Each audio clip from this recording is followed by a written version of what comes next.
Então, colegas, acho que a gente pode começar, né? Uhum.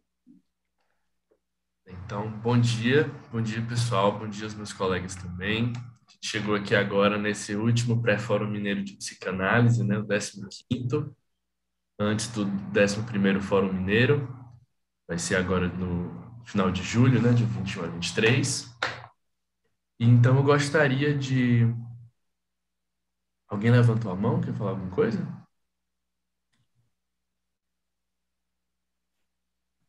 Bom dia. Então, gente, eu gostaria de agradecer primeiro, né, em nome do Fórum do Campo Lacaniano de Belo Horizonte, a todos os coordenadores e organizadores do Pré-Fórum e do Fórum Mineiro de Psicanálise pelo convite que foi feito a gente para construir esse Pré-Fórum com vocês, tá? E agradecer também especialmente a nossa colega do Fórum de BH, a Bárbara Guatimozin, que também está na organização desses pré-fóruns, que foi quem me fez esse convite direto para estar aqui hoje com os meus colegas, né? Então, pessoal, eu vou me apresentar também os meus colegas, e então trazer para vocês o título do nosso trabalho e como ele surgiu, tá? Eu sou, como vocês estão vendo aí, Roberto Medeiros, eu sou psicanalista, membro do Fórum do Campo Lacaniano de Belo Horizonte e mestre em filosofia pela Universidade Estadual do Ceará. Hoje também a gente tem com a gente a Deise Dias. A Deise é psicanalista, mestra em psicologia pela UFMG e membro do Fórum do Campo Lacaniano de Belo Horizonte. Temos também a Madalena Kfouri. A Madalena é psicanalista, é membro do Fórum do Campo Lacaniano de Belo Horizonte e também membro da Escola de Psicanálise dos Fóruns do Campo Lacaniano. Também está com a gente o Ricardo de Souza. Ricardo é psicanalista, é doutor em Linguística Aplicada pela UFMG e professor titular de Língua Inglesa da Faculdade de Letras da UFMG. Também é membro do Fórum do Campo Lacaniano de Belo Horizonte. E também está aqui conosco a Rosana Baccarini. Rosana é psicanalista, com graduação em psicologia pela UFMG e especialização em psicologia clínica. Também membro do Fórum do Campo Lacaniano e membro da Escola de Psicanálise dos Fóruns do Campo Lacaniano. Hoje, pessoal, nós vamos apresentar um trabalho que se chama Psicologia das Massas e suas consequências para a atualidade. E esse nosso trabalho, ele teve um processo de criação muito interessante que eu vou contextualizar um pouco para vocês. Isso porque no final de 2021, nós tivemos um encontro de confraternização de final de ano, depois de quase 2 anos assim, sem encontros presenciais, né? Nós fomos para um restaurante e num dado momento nós cinco estávamos mais próximos, assim, comentamos um pouco desse processo, como que foram esses 2 anos de pandemia e nos lembramos, naquele momento de 2021, né? Desse ano e da data da publicação do texto de Freud, Psicologia das Mães, Ligar a televisão aqui, brava deixa eu ver o que que vai. 100 anos. Então nós nos sentimos até Desliga a televisão. de fazer alguma coisa a partir dali, de trabalhar esse texto tão importante. E naquele momento surgiu para nós a ideia de fazer uma oficina de leitura, que seria então um trabalho de leitura e de comentário desse texto junto com os colegas de formação clínica aqui do fórum. Nós ficamos muito entusiasmados com isso, assim, trabalhar os cinco juntos nesse processo.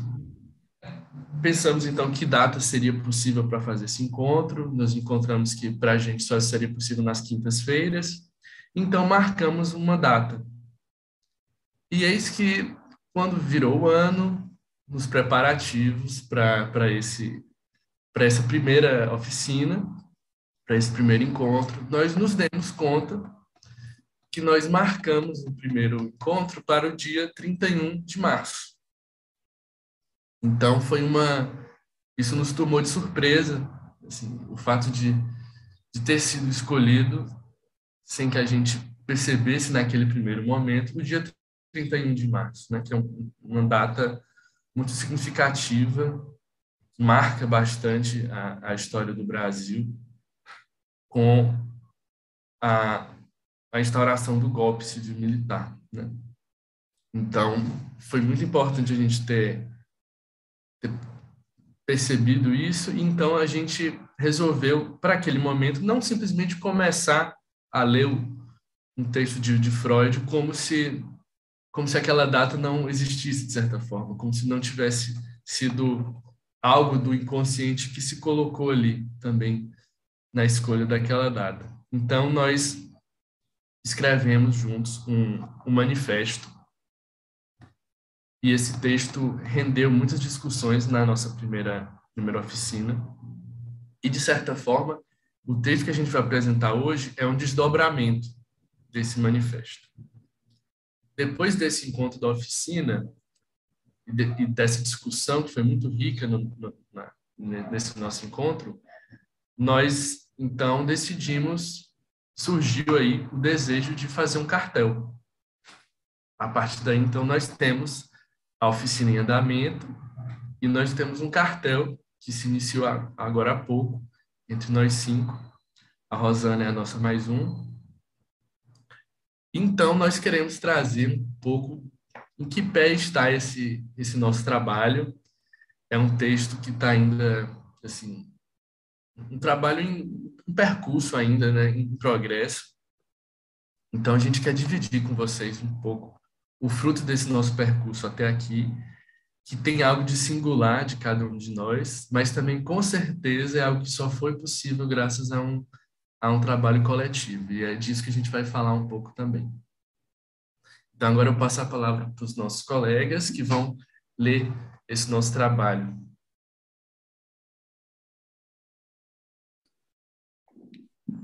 Bom dia a todos e todas. Eu sou Ricardo de Souza, já apresentado pelo Roberto, a quem agradeço pelas apresentações, agradeço à comissão organizadora do Fórum Mineiro de Psicanálise, aos organizadores do pré-fórum e especialmente à nossa colega do Fórum do Campo Lacaniano, Bárbara Guatimozin, pelo convite. Como o Roberto indicou, trata-se de uma construção coletiva, então nós faremos essa leitura da mesma maneira, coletivamente. Passo, então, a leitura de um trecho desse nosso trabalho.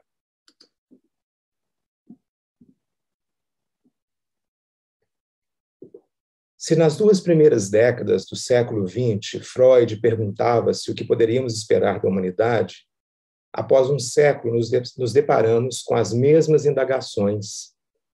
Isto faz com que Psicologia das Massas e Análise do Eu volte 100 anos depois com tanta força. É um texto que articula e pontua a história, e a psicanálise tem por vocação própria pensar a história individual e coletiva. Freud, em diversos momentos de sua obra, mostra que o laço social se dá a partir da relação do sujeito com a cultura e que a prática analítica não pode ficar isenta da grande porosidade entre o externo e o interno. Subjetividade e coletividade enlaçam-se moebianamente em um movimento contínuo e ininterrupto. Desse movimento, não hesita Lacan em posicionar nem mesmo o sujeito cognoscente, o moi, a partir do qual se infere, talvez, a consciência. Esse movimento se encontra em seu escrito que, no crepúsculo da Segunda Grande Guerra, trata da temporalidade da lógica e da lógica do tempo que engloba o emergir de um saber de si. Escrito esse, cuja tessitura se dá na bastante significativa narrativa de 3 prisioneiros diante de um problema cuja solução encerra a chave da liberdade. Falamos aqui, obviamente, de o tempo lógico e a asserção da certeza antecipada. A solução libertadora, tal como aponta sua elaboração por Lacan, inoda reconhecimento e reciprocidade. Nas palavras de Lacan, porquanto um só se reconhece no outro e só descobre o atributo que é seu na equivalência do tempo próprio de ambos. O eu, sujeito da asserção conclusiva, isola-se por uma cadência de tempo lógico do outro, isto é, da relação de reciprocidade.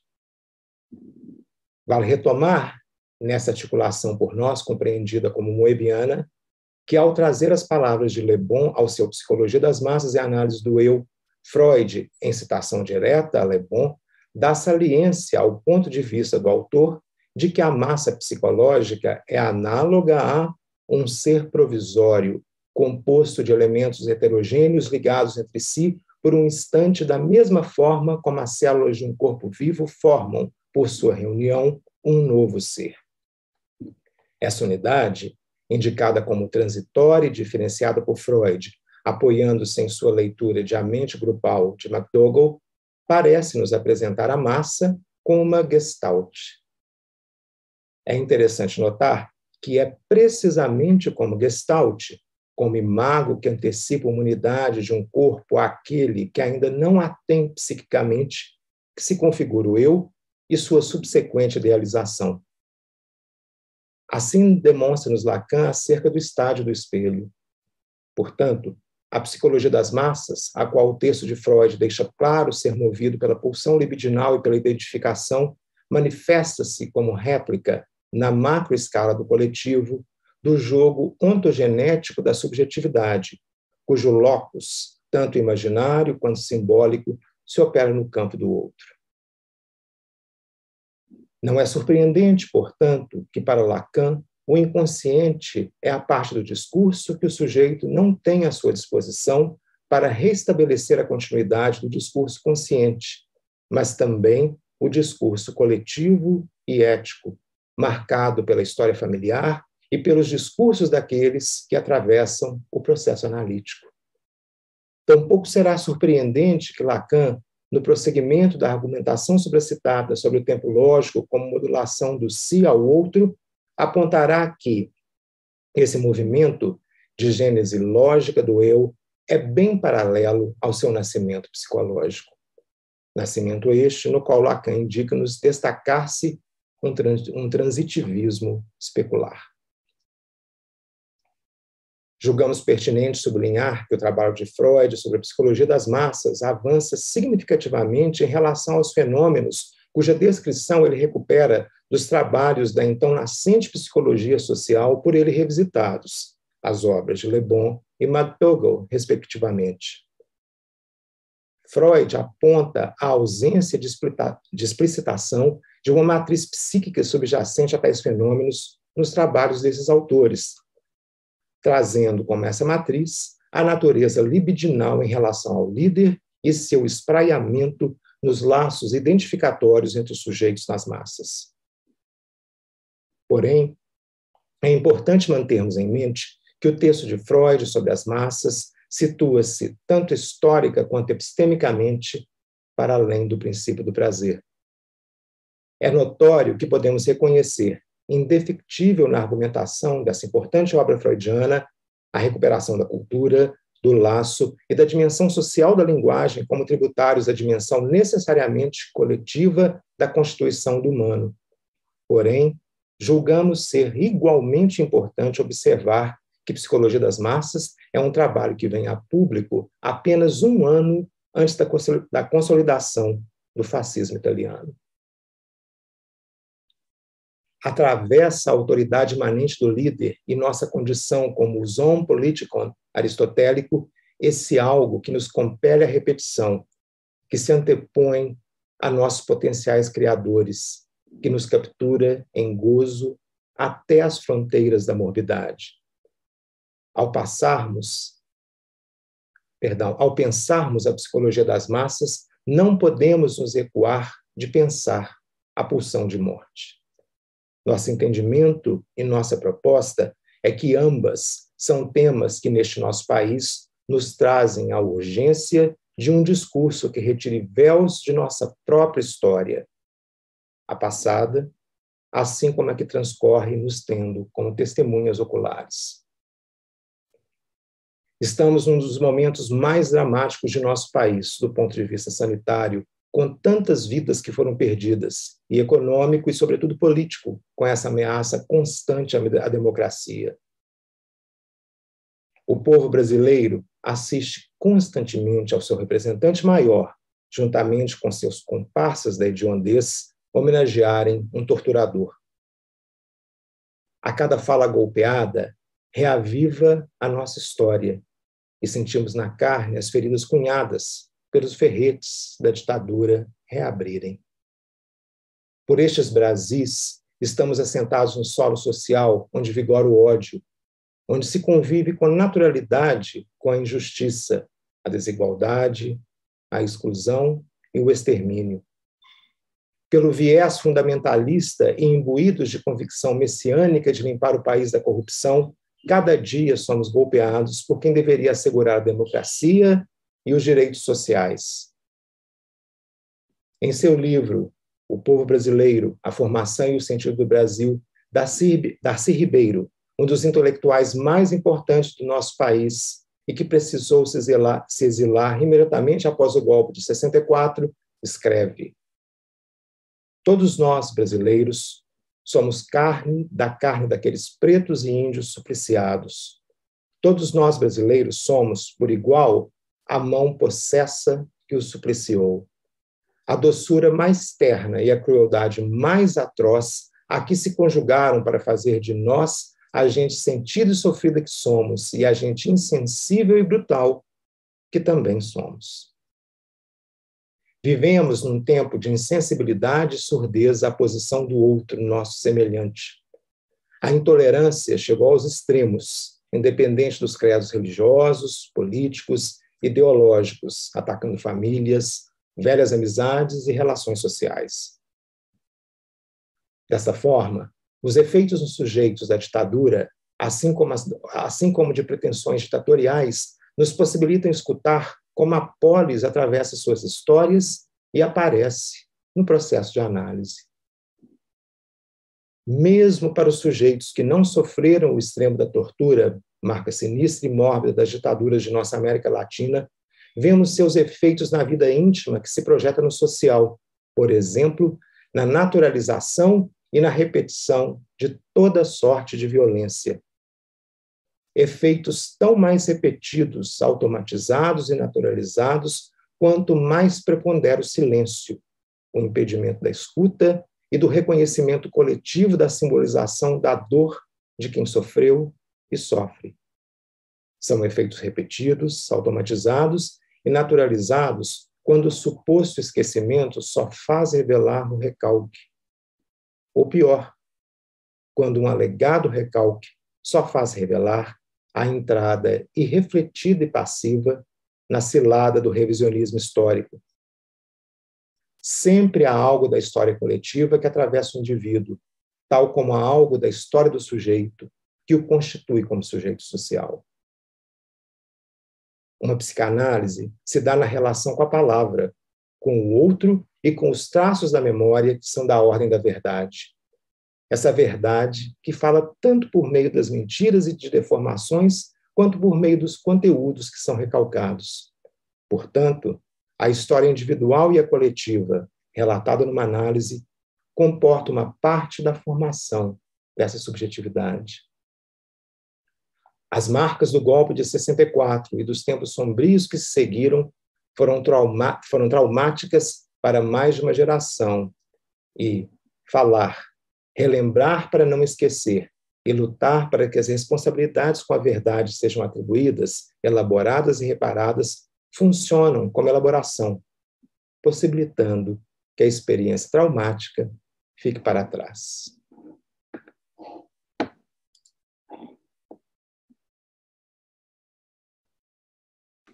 Madalena, está desligado seu microfone. Sim. Anos de chumbo, anistia e comissão da verdade. A vida imita a arte. Quando a verdade, que tem estrutura de ficção, diz o que se passou nestes anos de chumbo, tortura e morte, podemos ler no conto magnífico de Chico Buarque, abre aspas. Pelo que eu entendi, o major defendia uma drástica redução das despesas com alimentação, vestuário e atendimento médico dos detentos. Para tanto, meu pai deveria se ater aos interrogatórios efetivamente úteis aos serviços de inteligência. Não haveria por que gastar tempo e recursos com prisioneiros inflexíveis, como que feitos de estanho, nem com aqueles que já tinham dado o que tinham para dar, os que enlouqueceram, os que viraram zumbis. Eram todos velhos conhecidos do meu pai, que tinha que como se afeiçoado ao sofrimento deles. Mas caso a aeronáutica fechasse o acordo, aquelas criaturas seriam jogadas de avião em alto mar. Fecha aspas. Poderíamos dizer também, com Renan Quinalha, que aqui no Brasil, a democracia é condição precária, é um lapso no autoritarismo. E com Maria Rita Kell, que a anistia dos dois lados passou para a sociedade a impressão de que eram dois lados em luta, como numa guerra, quando o que houve foi a execução sob tortura dos militantes que se organizaram para combater a ditadura pelos agentes do Estado que os tinham em custódia, com o crime continuado e hediondo do desaparecimento dos corpos, e que essa pretensa simetria refletiu-se nos acontecimentos recentes, como, por exemplo, o elogio ao torturador Brilhante Ustra. Na Comissão Nacional da Verdade, ao escutar os sobreviventes dos sequestros, prisão e torturas, muitos relataram que perceber do que seu semelhante foi capaz também os aniquilava. Os torturadores não eram punidos. E hoje eles torturam os pretos e pobres. Hoje o Estado mata mais do que na ditadura. O relato do psicanalista preso, torturado, anistiado e analisado diz de como lidou com os restos que lhe atravessou. Abre aspas. Aqui não tem Deus, Papa, arcebispo, nem presidente. Você está nas minhas mãos. Ouvi isso de um torturador quando estava atado à cadeira do Dragão, preso na UBAN, em São Paulo, em março de 1974. Quando se diz verdade, não se trata exatamente só de buscar a verdade dos acontecimentos, mas da busca do sujeito que a transporta naquilo que do gozo se escreveu em seu próprio corpo, no sentido em que possa subjetivar o impossível e o indizível do trauma. Trauma que pode levar à angústia de um desamparo, um encontro com o inumano do mal da pulsão de morte. Testemunhar sobre fatos traumáticos é tentar dar conta de um novo lugar, que o sujeito pode ocupar no que fora antes o reino do inumano, da dor e do sofrimento sem fim. Fecha aspas. Memória de um tempo onde lutar por seu direito é um defeito que mata. História que a história qualquer dia contará. Já cantava Gonzaguinha. Tempos sombrios estes de ataque ao Estado de Direito e da democracia nos quatro cantos da terra. Tempos de vidas preservadas e vidas dispensadas mundo afora. Nesses últimos 2 anos, com o mundo assolado por uma pandemia, o invisível de um vírus escancarou mais uma vez, sobretudo em nosso país, a rudeza da invisibilidade de muitos, desnudando um radical impulso destrutivo. O aniquilamento da singularidade, da subjetividade, da pura diferença, já nos coloca um problema sempre crucial para a psicanálise. Tanto Freud como Lacan nos dão subsídios para interpretar o que acontece no nosso tempo. Não há como nos eximirmos ou recuar dos processos políticos. O que o psicanalista escuta na sua clínica deve ser igualmente escutado como acontecendo no social, com as implicações da relação entre sujeito e a sociedade.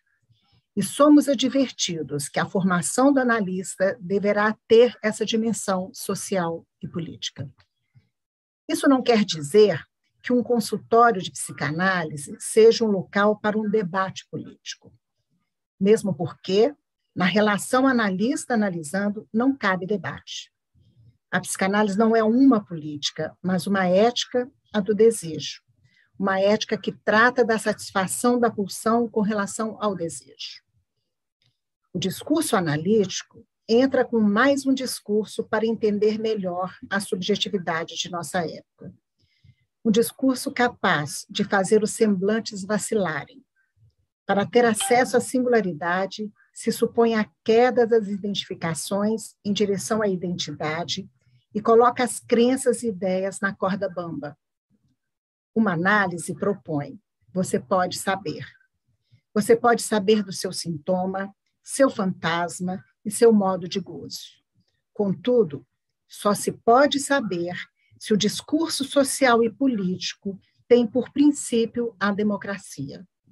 Um discurso que suporte a ideia de uma subversão subjetiva, pois ao lançar luz sobre a condição do sujeito, a psicanálise lança luz também para o social. Para Freud, o sujeito individual é o mesmo do coletivo. Não há diferença. Sem o coletivo, o sujeito não existe. Ele está no laço social. A formação do inconsciente é um processo social.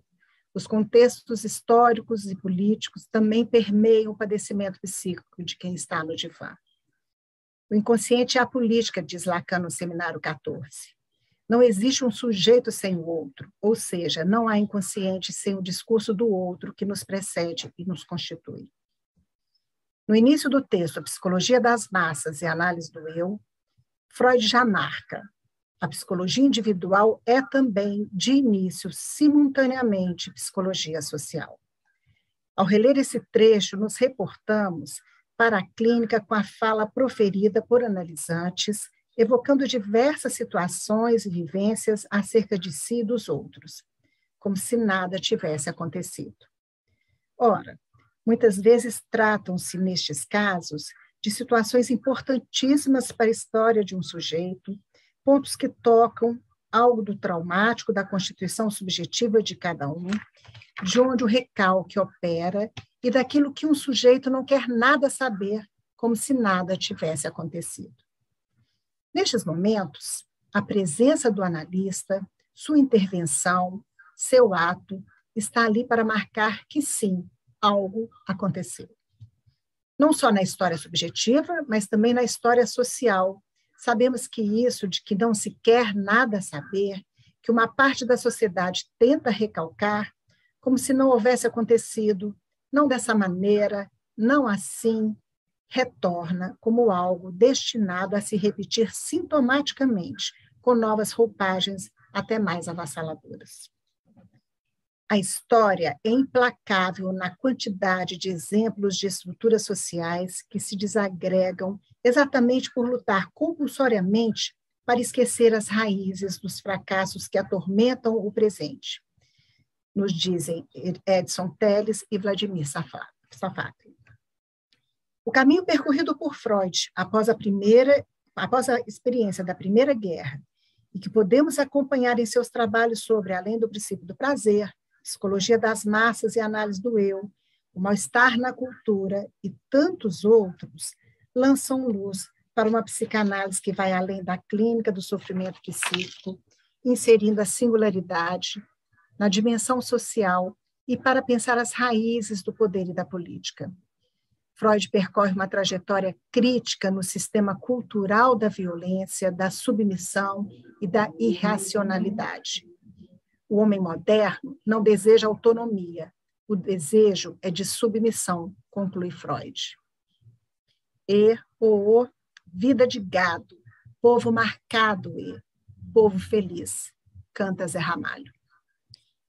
Lacan, em função e campo da fala e da linguagem, fala de uma praxis conectada à contemporaneidade, que antes renuncia a isso, portanto, quem não conseguir alcançar em seu horizonte a subjetividade de sua época. Numa época de negacionismo e revisionismo histórico crescentes, é preciso lembrar o dia em que um golpe sim aconteceu e uma ditadura civil-militar foi instaurada no Brasil, trazendo feridas profundas para inúmeros sujeitos e suas famílias, bem como para a frágil democracia brasileira.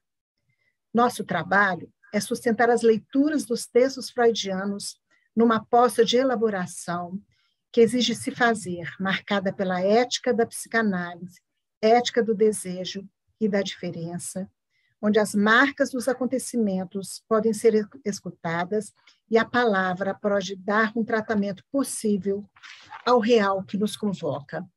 Palavra esta que clama também por democracia para poder circular livremente, sem os entraves das ameaças e das censuras.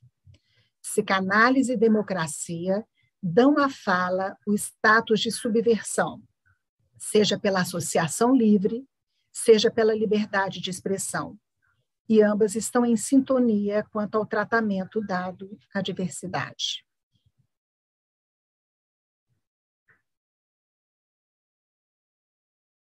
Está fechado, Rosana? Pronto. Psicologia das massas na atualidade neoliberal. Da revista Trip. Cara leitora, sabe esse cigarro que tem ou que logo mais terá entre seus dedos? Pois é, Freud explica. Melhor dizendo, o sobrinho do Freud explica. Seu nome, Edward Bernays, pouca gente conhece, mas há quem diga que as consequências de seu trabalho definiram mais a sociedade do século XX do que seu famosíssimo tio. Pois se Freud é o pai da psicanálise, Bernays é o pai da sociedade de consumo. E, como primeiro grande projeto, o austríaco, radicado nos Estados Unidos, resolveu convencer as mulheres de que elas poderiam fumar cigarro. Aliás, que elas deveriam fumar cigarro. Tripp explica. Muito por dentro das teorias do seu tio, Eduardo entendeu o cigarro não como um produto, mas como um símbolo fálico. E percebeu que se buscasse uma forma de associá-lo ao poder masculino e aos desejos inconscientes das mulheres de derrubá-lo, os cigarros ganhariam um significado mais profundo, quase irresistível para muitas delas. Sua ideia foi brilhante e maquiavélica. Em vez de comprar anúncios, contratou um grupo de lindas debutantes e avisou à imprensa que militantes feministas, lutando pelo direito de voto nas eleições, iriam acender as tochas da liberdade no desfile de Páscoa em Nova York. Bernays, autor de livros como Cristalizando a Opinião Pública, Propaganda, Fabricação do Consentimento, entre muitos outros, consultou psicanalistas e outros profissionais da indústria para chegar à ideia de ecolizar cigarros com tochas da liberdade. Algo conveniente, pois a Estátua da Liberdade é uma figura feminina segurando uma tocha e o produto foi comercializado, não só pelo produto em si, mas pelo estilo de vida que ele proporcionava. E foi um sucesso. Por Bruno Torturra Nogueira, da revista. Se como Lacan nos lembra, no Seminário 11, claro, nessa introdução divertida, para apresentar coisas que nem tanto são divertidas. Se como Lacan lembra, no Seminário 11, que foi ao se distinguir da hipnose que a psicanálise se instituiu e que a mola fundamental da operação analítica é a manutenção da distância entre o ideal do eu e o objeto A na direção da subversão do sujeito, do outro lado do mundo, entretanto, os aportes de psicologia das massas serviram ao movimento contrário de manipulação das massas e reforço da alienação do sujeito, promovido por ninguém menos que o pai das relações públicas, o sobrinho de Freud, Edward Bernays. Ele nasceu em 1891, morreu com 104 anos em 95. E ele é sobrinho de Freud por parte de pai e de mãe. A irmã de Freud, casada com o irmão da Marta. Suas inovações nesse campo foram, como aponta Lúcio Massaferri, exitosas e devastadoras. Suas técnicas potencializaram os artefatos linguísticos e imagéticos, até então conhecidos, a partir de elaborações baseadas na proximidade que ele tinha com certas ideias desenvolvidas por seu tio Freud a respeito do inconsciente e do papel das linguagens em relação a isso. Em seu livro Propaganda, Eduardo Bernays coloca a questão que o lançou no mundo das relações públicas. O estudo sistemático da psicologia de massas revelou as potencialidades do governo invisível da sociedade pela manipulação dos motivos que acionam o homem no grupo. Esses estudos estabeleceram que o grupo tem características mentais distintas daquelas do indivíduo e é motivado por impulsos e emoções que não podem ser explicados com base no que sabemos da psicologia individual. Então, a questão surgiu naturalmente. Se entendemos o mecanismo e os motivos da mente grupal, não é possível controlar e regimentar as massas de acordo com nossa vontade, sem que elas saibam disso? Termina aqui a citação. O sobrinho de Freud lançou mão de seu estudo e, a serviço do discurso capitalista, criou a engenharia do consentimento, que reforça a paixão da ignorância e tenta obliterar imaginariamente a castração sobre a qual os seres farantes não querem mesmo saber. A produção de gadgets, latuzas, a fabricação de posturas, comportamentos, posições políticas e até a adesão a golpes como o da Guatemala em 1953, com características do que a gente conhece hoje como guerras híbridas, contém sua marca, forjada a partir da leitura justamente do texto que até hoje nos guia para fazermos frente ao que o discurso do capitalista produz. A utilização das teorias de Freud em suas elaborações e práticas eram pouco conhecidas no meio psicanalítico atual, o que não ocorre nas áreas de propaganda e das ciências políticas, sobretudo nesses tempos de manipulação das massas através do uso de algoritmos, fake news, guerras híbridas e agora na propaganda de guerra. Tal interesse acompanha o trajeto da democracia liberal até a neoliberal, seguindo na velocidade do discurso hegemônico da nossa época, que sabemos, guloso e sem freio. Bernays trabalhou para empresas e para o governo dos Estados Unidos desde a segunda década do século XX, e sua obra serviu de base para promover, inicialmente, um certo tipo de bem-estar social, políticas de boa vizinhança com os países da América Latina e também para embasar, na sequência, a ideia do indivíduo empreendedor de si mesmo, produto da uberização da economia que vigora nos dias atuais. Na conclusão de sua tese, Máquinas de Felicidade, a Sociedade Democrática de Edward Bernays, Isabel Vela Gross dedicou-se a extrair os escritos de Bernays a sua concepção de democracia, mostrando não se tratar meramente de um ideal normativo destinado a movimentar o debate teórico, mas, sobretudo, um modelo prático de regime político que ele considerava indispensável para o desenvolvimento da sociedade. Segundo ela, esse aspecto permanecia inexplorado pelas áreas de comunicação e psicologia política, que, no primeiro caso, preferiu discutir as suas contribuições para as relações públicas e a propaganda, e, no segundo caso, a sua engenhosa apropriação das teorias psicológicas e psicanalíticas.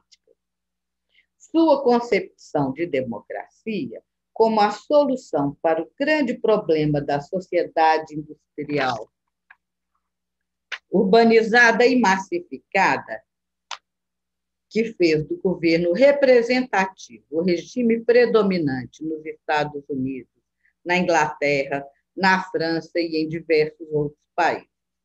De maneira geral, os pensadores políticos sempre buscaram formas de lidar com a vontade popular, normalmente vista com desconfiança.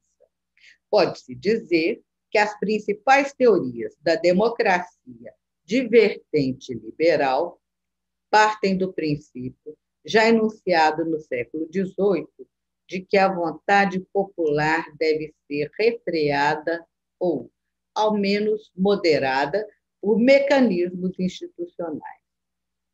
Na teoria de Burns, o governo popular, que na democracia é a expressão da opinião pública, não seria limitado apenas pelas contenções constitucionais.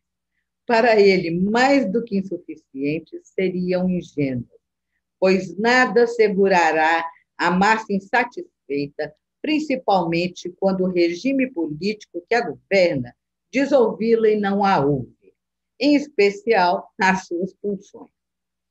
Em conformidade com essa sua leitura, das ideias freudianas, Burns tinha consciência de que algo precisava ser dado às pessoas em troca da necessária repressão institucional, o que serviria tanto aos interesses da sociedade, pois asseguraria a sua coesão, como aos interesses da indústria de massas, dado que o resultado disso seria a crescente e incessante comercialização dos seus produtos. Nesse sentido, democracia e capitalismo são indissociáveis para ele. O consumo de bens materiais dá acesso à felicidade e, com indivíduos satisfeitos, a ordem social está assegurada. Isso quer dizer que as teorias da democracia, que se apoiam apenas no constitucionalismo ou na cultura política, falham rotundamente. Vou dizer, na sua concepção, do Burns. Na sua perspectiva, o funcionamento do regime democrático, mais propriamente a ilusão democrática, depende profundamente da gestão da opinião pública. Daí a indispensabilidade da propaganda como um dos aspectos centrais de qualquer teoria da democracia que se pretenda realista. Nesse contexto, a autora apresenta os limites práticos desse modelo e os acontecimentos históricos que nos trazem ao século XXI. Ela diz sobre ele, Sua vinculação umbilical com o capitalismo impõe a necessidade de dois fatores: o crescimento econômico continuado e a inclusão da maioria dos cidadãos no mercado de consumo. Sem crescimento haverá desemprego, com a consequente queda no nível de renda e, por fim, com a redução do consumo. Um ciclo vicioso pode se estabelecer, de maneira que a redução do consumo provoca baixo investimento e, portanto, nova redução do crescimento econômico. Já reprimida nas suas pulsões inconscientes, a população não contará com a válvula de escape do consumo.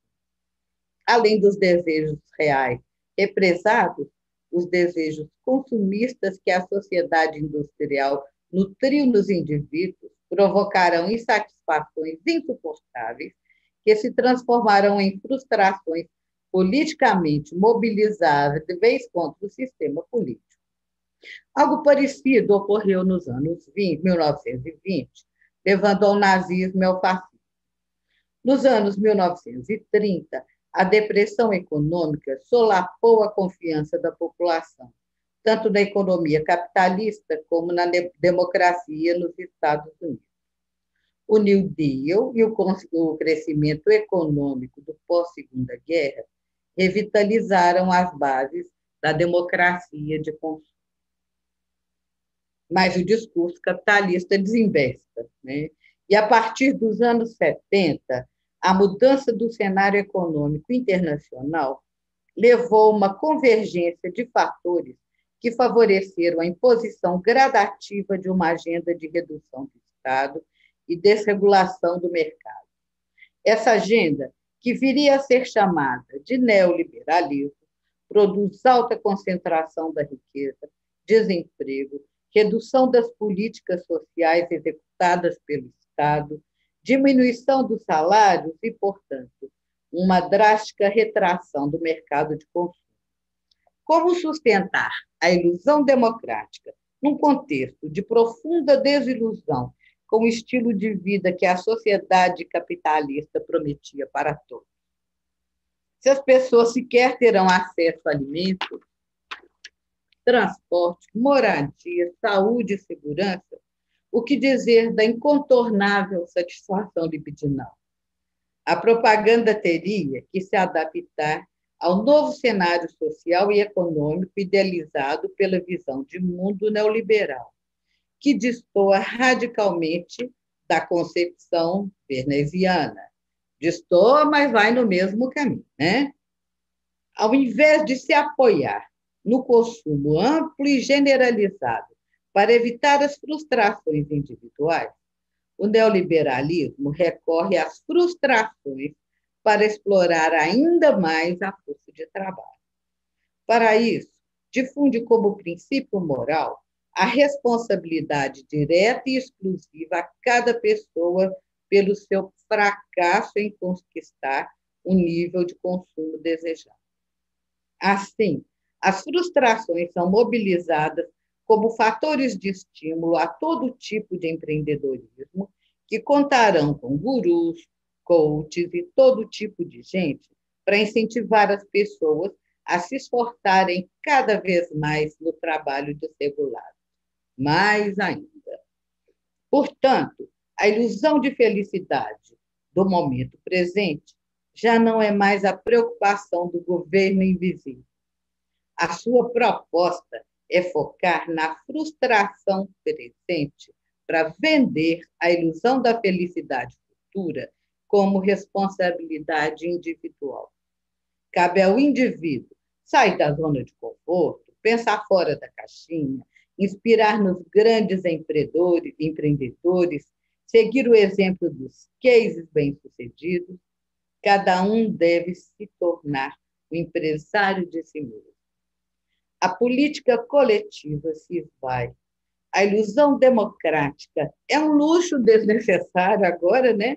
Porque exige algum grau de regulação e de intervenção estatal. Ainda se trata de capitalismo, mas com o Estado reduzido a algo tão mínimo que a ilusão democrática deixou de cumprir a sua função de controle social. E cá estamos, no Brasil de Marilena Chaui, que diz: nós não temos uma formação social democrática. Por isso, a democracia não funciona. Por isso, não dura. A democracia não é uma forma de governo, é uma forma de sociedade, de criação de direitos e de realização de direitos. Então, numa sociedade que é hierárquica, oligárquica, autoritária e violenta, você não tem criação de direitos. E quando tem direitos criados, não se tem a garantia e a conservação deles também não se tem, né? Isso é o que nós somos.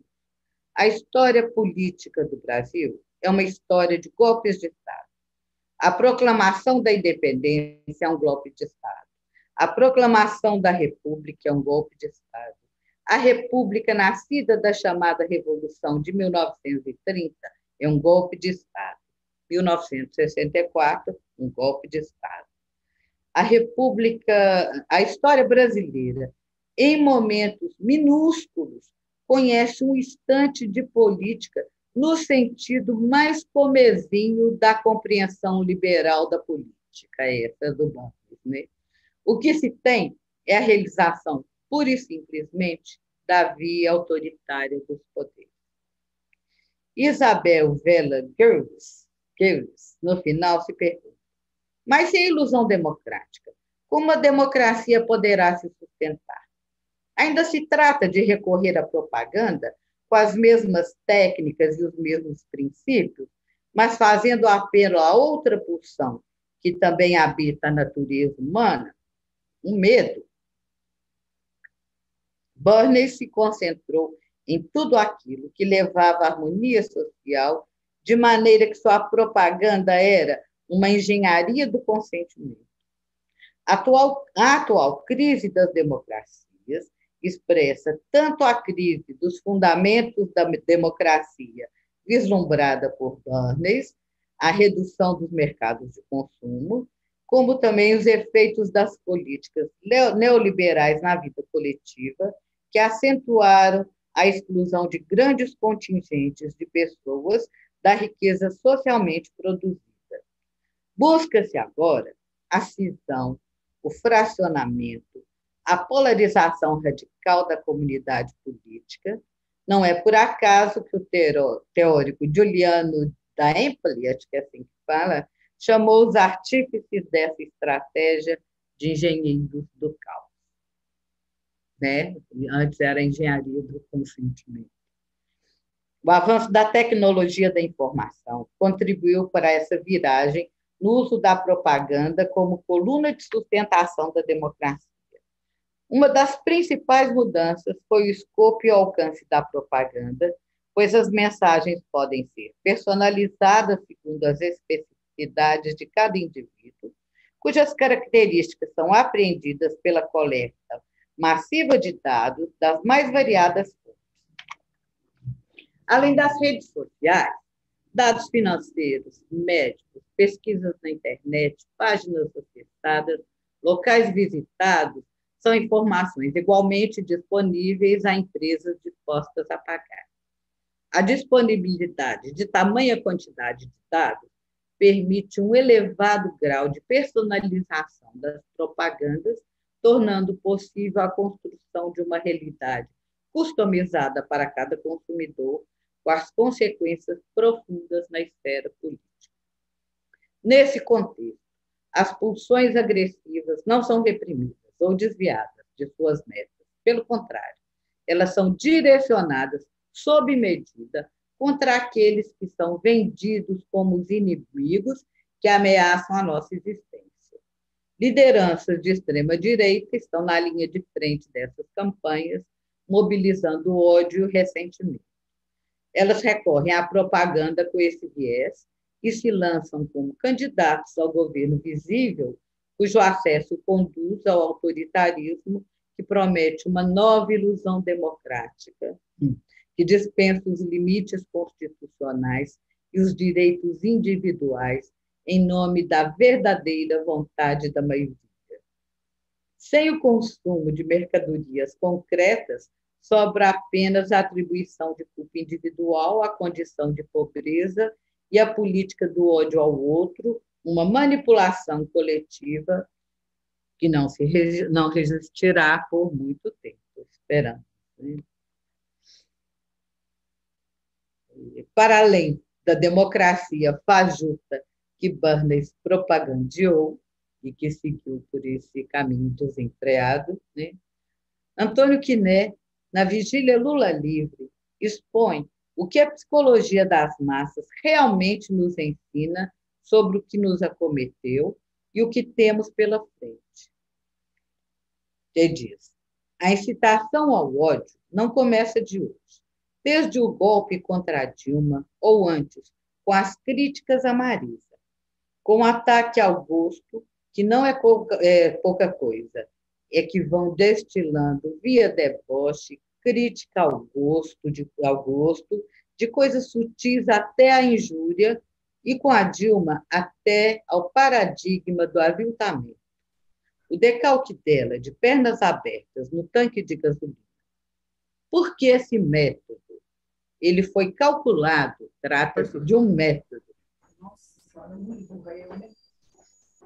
Como é que os grupos são formados? Continua, né?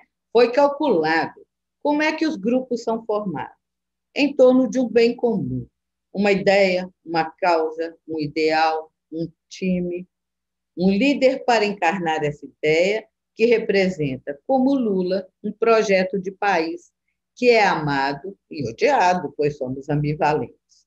Ele é o líder dos excluídos, do sistema capitalista, do sistema branco, do projeto de inclusão dos excluídos, apostando na convivência com a diversidade. Do outro lado, não só não tem um projeto de país, não tem uma ideia de sustentação e tampouco tem um líder. Aí eles arrumaram uma outra forma de fazerem uma comunidade. Vamos encontrar alguém que concentre nosso ódio. E aí colocaram o Lula nesse lugar. Eles se unem pelo ódio, o que é muito diferente dos que se unem em torno de um projeto de país, um projeto de inclusão em todos os sentidos.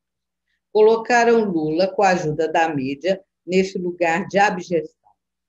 Só que eles não têm projeto, estão a serviço do capital. Porque a Lava Jato foi feita para acabar com o pré-sal, diz Marilena Chaui. Há a união pelo ódio e exclusão e a outra unidade em torno de um ideal. Aqui é em torno de Eros, do amor. Isso ele na vigília, né? Falando para as pessoas que estavam lá na primeira semana da prisão do Lula. A união, né? E a outra unidade em torno de um ideal. Aqui é em torno de Eros, do amor.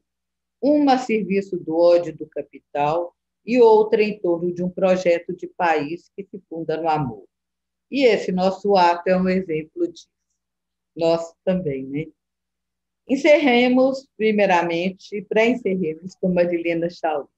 Ela diz, no final de uma entrevista, falando desses tempos de agora, né? Que virão brevemente. Veja Spinoza. Eu quero encerrar, ela diz, com o meu filósofo do coração e da cabeça. Ele diz que nós somos seres essencialmente afetivos, que nós sentimos o que se passa no nosso corpo, na relação do nosso corpo com os outros corpos e na nossa relação com os outros. Nós somos sentimentos. Nosso pensamento é um tipo de sentimento. Spinoza diz que um desejo racional ou é uma razão desejante, ou é um desejo racional ou uma razão desejante. Pensar é um desejo, é um afeto. E ele diz que existem 3 afetos que estão na origem de todos os outros e de tudo que nós somos: a alegria, a tristeza e o desejo. A alegria não é ficar contentinho. A alegria é aumentar a capacidade de existirmos e dos outros existirem também. É aumentar a potência do nosso ser. Os afetos de alegria aumentam a potência da nossa existência, do nosso ser e dos que nos rodeiam. A tristeza faz exatamente o contrário. A tristeza abaixa a nossa potência existencial, a nossa potência de sentir, a nossa potência de pensar e a dos outros. E o desejo é o que nos leva a fazer alguma coisa. Entre os afetos de alegria, Spinoza coloca o amor e a esperança. E entre os afetos de tristeza, o ódio e o medo, ou é a cólera. O medo e a esperança se opõem. E o amor e o ódio se opõem. E a oposição é entre o que faz crescer a nossa força vital, a nossa força de pensamento, a capacidade transformadora do nosso desejo e aquilo que mata isso na raiz. Então, entre o medo e a esperança, ela diz, eu escolho a esperança. Bom, Madalena. Se a psicanálise é o pulmão artificial no mundo irrespirável, como nos diz Lacan, a poesia é a possibilidade de que o ar circule. De ar, andamos todos precisados. E, para finalizar, pedimos emprestado ao poeta baiano Socígenes Costa o seu poema de 1934, Duas Festas no Mar. Uma sereia encontrou um livro de Freud no mar. Ficou sabendo de coisas que o rei do mar nem sonhava. Quando a sereia leu Freud sobre uma estrela do mar, tirou o pano de prata que usava para esconder a sua cauda de peixe, e o mar, então, deu uma festa. No outro dia, a sereia achou um livro de Marx dentro de um búzio do mar. Quando a sereia leu Marx, ficou sabendo de coisas que o rei do mar nem sonhava, nem a rainha do mar. Tirou então a coroa que usava para dizer que não era igual aos peixinhos. Quebrou na pedra a coroa. E houve outra festa no mar. Ditadura nunca mais. É isso.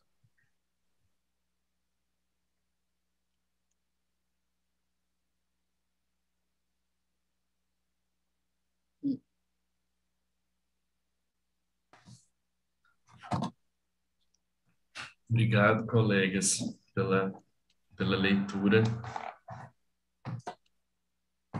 Antes da gente abrir para os comentários, para as perguntas, né? Assim, eu queria só pontuar rapidamente assim, algumas coisas.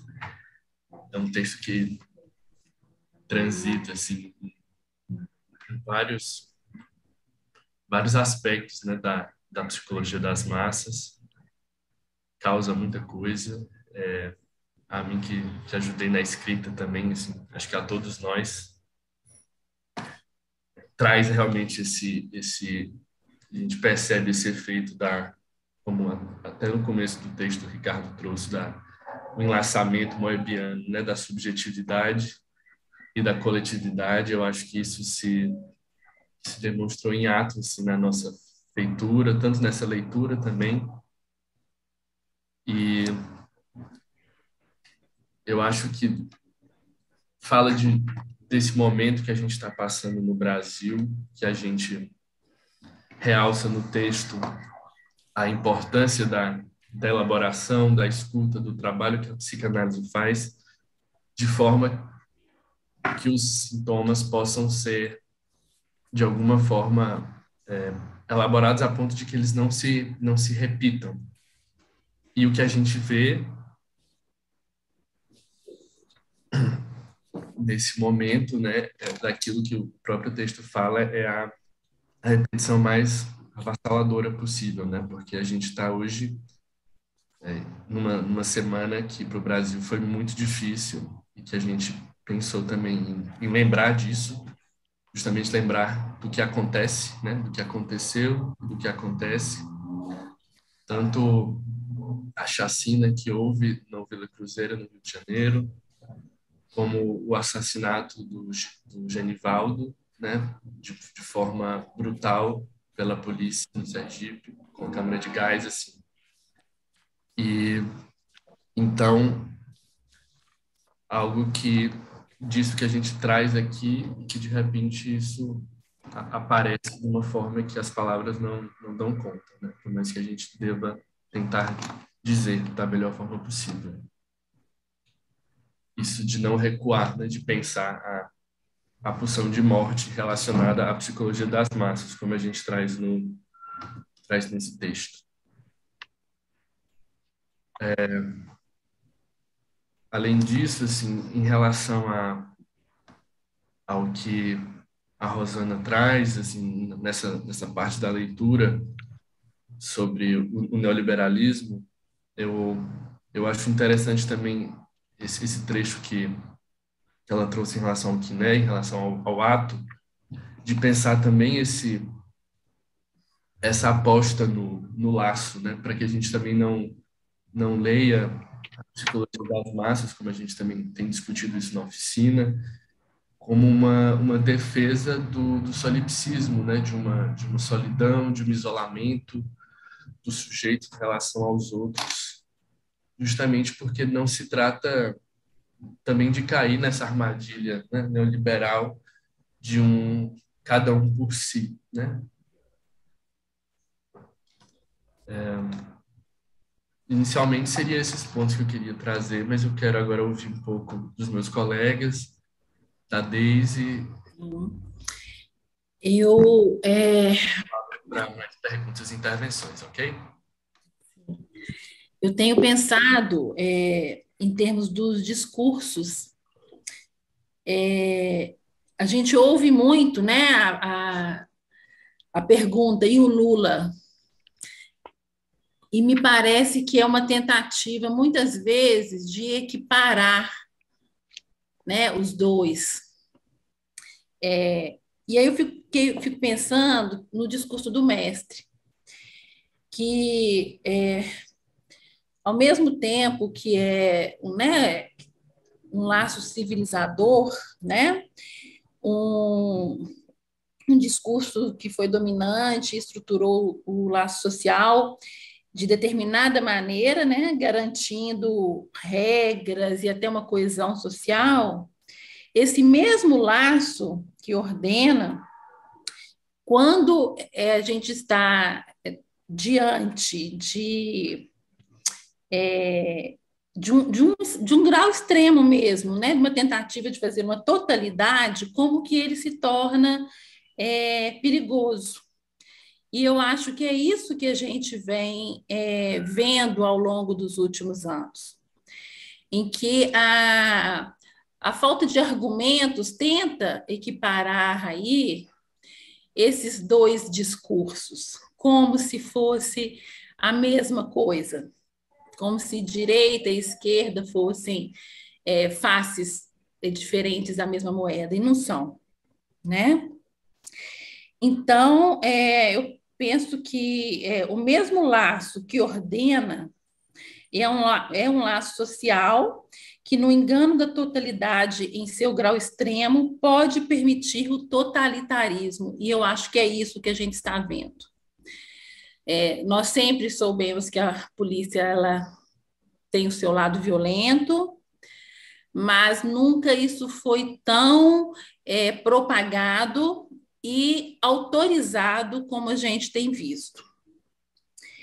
E eu acho que isso se dá nos momentos em que a sede de um pai primevo reedita imaginarizações e engendra encarnações, aonde Hitler, Stalin e tantos outros são convocados o tempo inteiro.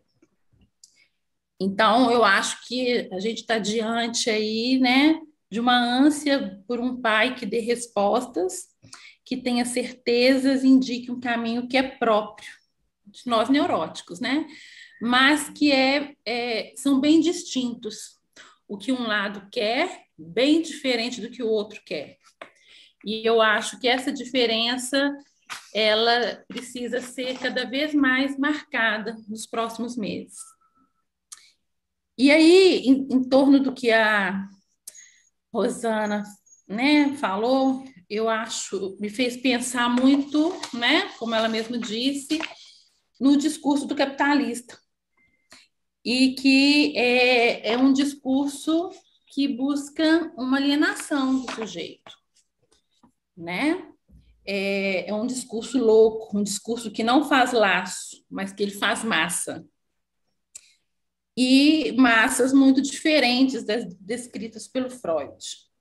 Um dos efeitos, não único, é o do desenlace social. Voltando aqui, gente. Um dos efeitos, mas não único, do desenlace social capitalista é a produção de fenômenos de massa em que a ligação se dá pela identificação imaginária a que se restringe ao nível do eu ideal. Não tem um amor compartilhado, não tem uma relação com o terceiro, mas tem uma relação aí de um gozo narcísico. E aí eu fiquei pensando que hoje em dia a gente pode pensar numa forma de um agrupamento, que isso aqui é pensando no Freud, tá? Que o Freud vai falar de um instinto gregário, que vai unir as massas sem a necessidade de um líder, né? E aí eu fiquei pensando que hoje em dia essa forma de agrupamento em que a liga se dá em torno de uma relação de reciprocidade, de uma troca entre iguais, ela tem feito com que a gente se organize de formas distintas. O que eu estou pensando? Eu estou pensando que, ao mesmo tempo que a gente tem esse movimento de direita e de esquerda como uma tentativa meio que de separar, né, como se um fosse faces da mesma moeda, a gente tem um processo de alienação do sujeito. Está confuso? Eu estou tentando resumir aqui o que eu pensei. Tá.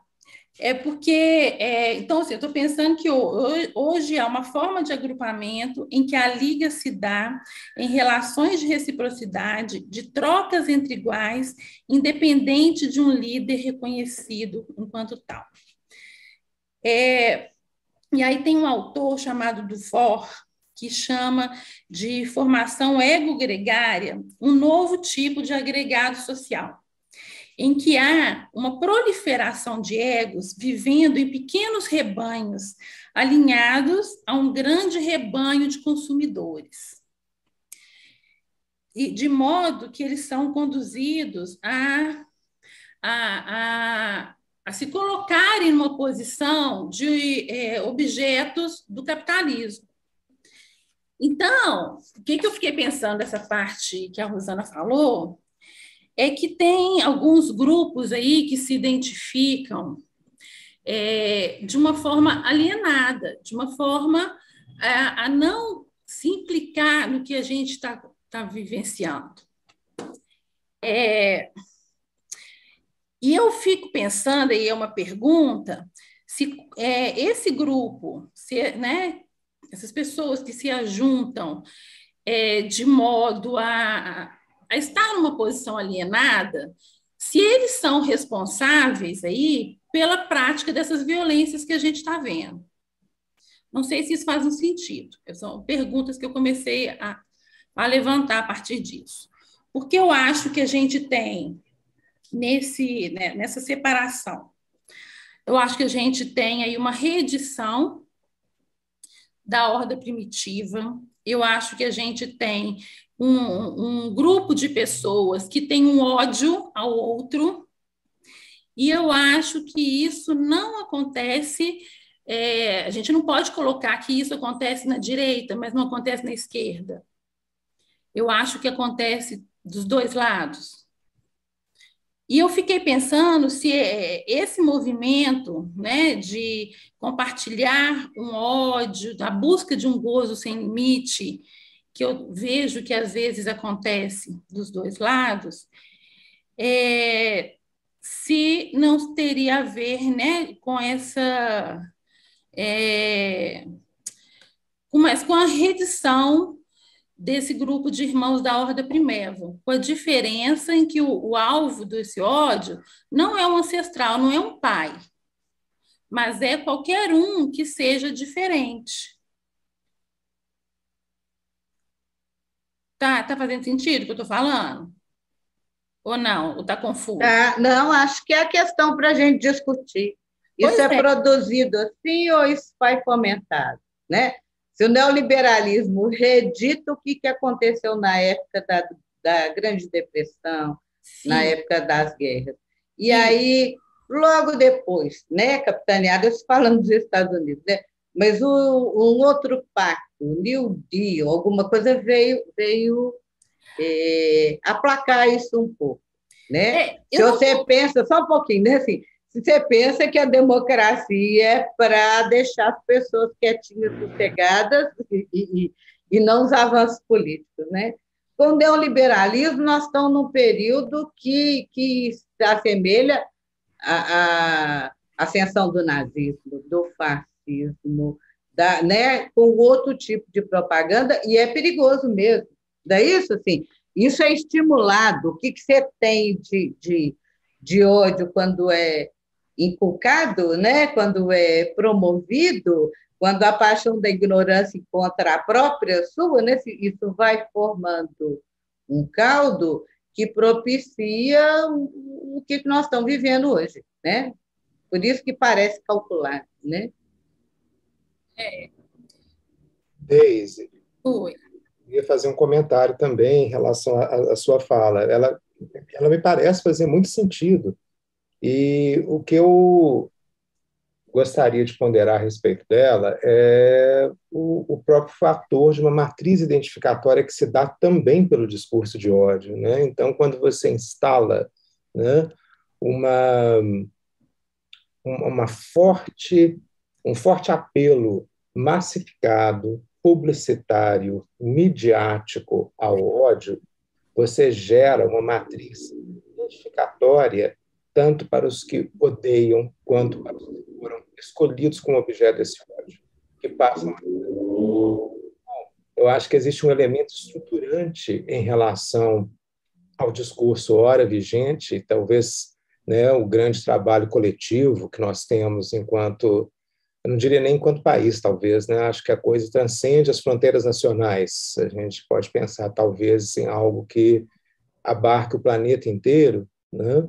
Mas é uma quebra justamente das identificações, né? Quer dizer, é uma tentativa, né, de realmente fazer esvaziamentos de semblantes. Uhum. Porque eu fico pensando, quando você fala, né, do ódio distribuído, digamos assim, né, meio que, né, essa ideia de que há dois lados que teria alguma coisa de flexibilidade de especular, né, de espelho, né? Uhum. Eu fico pensando, né, na colocação do Frantz Fanon sobre os efeitos do colonialismo, não só, né, sobre os corpos negros, mas sobre os próprios corpos brancos, né? Quer dizer, a gente tem alguma coisa de estruturante que faz com que as pessoas elas se posicionem a partir de identificações que, por sua vez, né, vêm ao encontro da condição fundamental de desamparo, né? Então, assim, você tem uma possibilidade, né, de um mais de gozar a partir das identificações. Então, talvez, assim, né, eu acho que, historicamente, do ponto de vista do contexto histórico que nós vivemos, especificamente no nosso país, né, a gente tem uma construção de um discurso de ódio longuíssimo, né? Ela não surgiu em 2018, né? 2018 foi um momento culminante, e muito menos em 2016. 2016 foi o ponto culminante, né, de uma insistência midiática, jornalística, que vinha desde 2003, né? Então, assim, houve uma longa construção, né, da imagem de ladrões, né? Uhum. E essa construção coletiva, né, ela possibilita uma matriz identificatória, né, certamente mórbida. Então, era um comentário que eu queria fazer em relação ao que você falou. Eu acho que faz muito sentido, né, no sentido de que essa matriz de ódio ela gera possibilidades identificatórias que produzem efeitos cíclicos, né? Um dia odiado passa a odiar também. Uhum. Era isso. Comentário.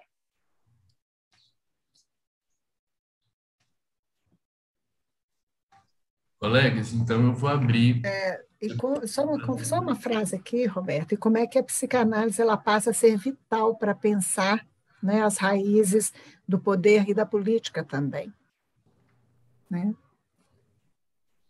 Só um comentário também, Madalena, em relação a isso, que tem um momento do texto, justamente em que foi na parte que a Rosana comentou, né, que ela leu, de que no discurso da psicanálise se opera uma saída desse discurso, né? Porque se a gente está vendo que com a propaganda, com o neoliberalismo, parece que existe um reforço do sujeito quase que em causa própria, né, de buscar esse eu ideal mesmo, né? Não é nem ainda o ideal do eu, talvez esse eu ideal, e que é com a virada no discurso do psicanalista que você tem essa distância, como isso foi colocado, né, entre o ideal do eu e o objeto que vai causar a sensação, sustentar essa diferença nessa distância, não buscar fundir com esse ideal, como se prega no discurso do líder, no discurso do consumo. A Bárbara quer perguntar alguma coisa, quer falar? Oi, Roberto. Estão me ouvindo? Sim. Eu queria agradecer muitíssimo, né, o trabalho de vocês, né, os textos super pertinentes, né, em relação a essa referência do texto de Freud, né, da psicologia das massas, a análise do eu e a contundência, né, do manifesto que vocês fizeram nesse momento tão importante, tão crucial. E queria só fazer alguns comentários, né, algumas palavras em relação ao que eu ouvi, né. A gente diz, né, Madalena, estava te ouvindo, ditadura nunca mais, mas é porque ela está sempre aí, né? Eu acho que isso é fundamental, assim, a gente está sempre afirmando, né, assim, ditadura nunca mais, é porque ela está sempre aí, nos batendo na porta, né? E é uma coisa muito impressionante, então a gente não pode esquecer disso, né? A questão do discurso capitalista também, né? Assim, o discurso capitalista não é só do capitalismo, né? A gente viu isso, né, Roberto? A gente tivemos um cartel sobre poder político e psicanálise, onde isso ficou muito claro, né? Foi até uma contribuição da Lúcia. O discurso capitalista, na verdade, ele trabalha para a eliminação do sujeito, né? É um antidiscurso, na verdade, ele não é um discurso, porque discurso é aquilo que faz laço social. Na verdade, ele faz obstáculo, né, ao laço social. Então, é algo assim que a gente vê acontecer na história humana há muito tempo. O discurso capitalista, o capitalismo, a gente pode dizer que opera, na verdade, assim, de uma maneira muito encarnada, essa lógica que elimina o sujeito, mas ele está aí há muito tempo. Outra coisa, né, Deise, eu te ouvindo também, eu fiquei pensando, né, o Freud fala mesmo, né, no texto dele, sobre o gregarismo, né, mas de uma maneira que eu acho, bom, você pegou de uma maneira, eu vou fazer uma outra articulação.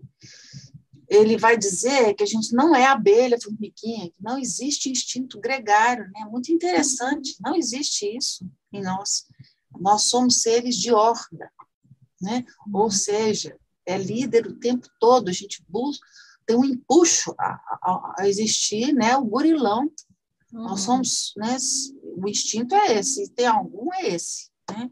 Gregarismo, a gente não tem aquele trabalho maravilhoso de abelhinha, não fazemos isso, né? Então, o que nos resta, né? Assim, se não existe esse instinto gregário para fazermos esse coletivo de trabalho, né? A gente tem uma responsabilidade social, né? Isso que a gente precisa construir, responsabilidade social para a construção de um coletivo, né? Que a gente sabe que vai fazer justiça, vamos dizer assim, que vai ser algo que vai convocar, né, um trabalho democrático, uma sociedade democrática. A gente vai ter que construir isso o tempo todo, lutando contra esse empuxo ao líder e às massas, né? E aí você falou, né, assim, a esse gregarismo de eus, né? Que, na verdade, é a própria massa, né? Assim, não é uma comunidade, não é um coletivo, né? Então, a gente precisa criar a ideia de comunidade também, que é maravilhosa, e que o Lacan quis trabalhar isso com o conceito de escola, entre os psicanalistas, por exemplo. O conceito de escola é uma ideia de coletivo, de comunidade, de trabalho, de experiência, né? Ele quis fazer isso, né? E eu acho que a gente tem que, no mínimo, tentar fazer entre nós. Graças a esse trabalho maravilhoso de vocês, isso, para mim, é o movimento de escola em ação que nós estamos experimentando aqui, né, nesse momento. A questão da diferença, né? As diferenças, as pequenas e grandes, são por si só, elas põem em xeque as massas, né? Por isso, daí a segregação e os racismos, né? Assim, isso é a questão que a Deise, acho que foi a Deise, né, que levantou, a importância da diferença e o tanto que isso incomoda, né? Exatamente porque questiona as massas. E, bom, só para finalizar esse comentário, né, um alerta em relação às degradações. Isso é uma coisa muito importante, a gente vê, inclusive, o perigo que a psicanálise sofre, né, em ser degradada. Bom, Hitler leu esse texto da Psicologia de Massa e Análise do Ego e fez o que fez, né? Então, assim, olha por onde que ele pegou, né, Freud. Vimos aí a Rosana falando, né, do uso que o sobrinho de Freud fez da psicanálise, né? Ele fez uso, né, da questão fálica, né, da propaganda, das identificações, como lembrou o Ricardo, né, e a gente não está, a psicanálise também está sujeita à degradação. A gente vê que a psicanálise ela pode ficar completamente obturada pela questão do líder e das massas identificatórias. E a esquerda também pode se degradar, né? É claro que a esquerda pode também se degradar em direita, né, como a Deise também lembrou. Então, nós precisamos estar, né, deshipnotizados, né? Deshipnotizados. Né, sempre deshipnotizados e desenganados, né, por essas degradações e por esses efeitos obscenos de grupo, né, que é isso, né, que constitui a massa e que degrada a comunidade, uma possibilidade de uma sociedade democrática e elimina o sujeito do desejo. Bom, eu acho que é o nosso alerta de sempre com a psicanálise, né, que tenta fazer furo nesse discurso capitalista e nessa alienação. Eu queria agradecer muitíssimo por tudo que eu ouvi hoje. E que tomara que a gente continue no Fórum Mineiro, né, que vai acontecer em breve, e o convite é para todos que quiserem continuar conversando sobre essas questões tão importantes, poder, política e psicanálise. Obrigado, Bárbara. Ricardo, quer fazer uma pergunta, um comentário? Bom dia a todos e todas, vocês estão me ouvindo? Sim. Na verdade, eu quero fazer um comentário, né? E agradecer pelas contribuições, eu coloquei aí no chat. Eu não sei se eu vou dar conta de falar tudo que eu gostaria de falar, porque é um texto de vocês que me coloca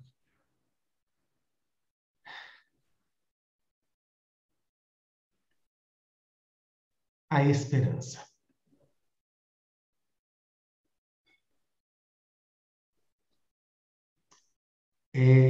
Durante a fala de vocês, assim, e é o último pré-fórum, né? Como nos lembrou o início desse encontro, assim, e não poderíamos terminar diferente. Falando de comunidade.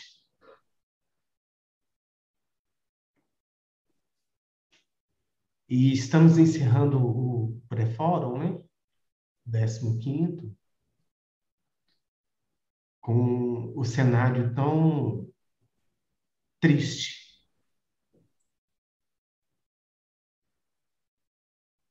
E eu vou usar o recurso da arte para agradecer vocês. O tempo todo me veio essa arte.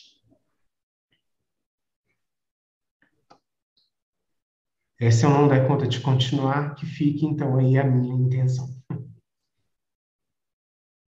Porque se chamava moço, também se chamava estrada. Viagem de ventania.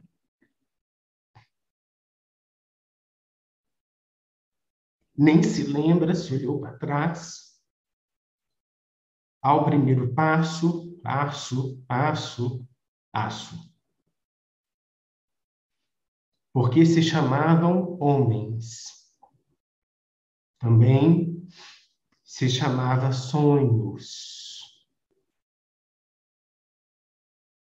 E sonhos não envelhecem.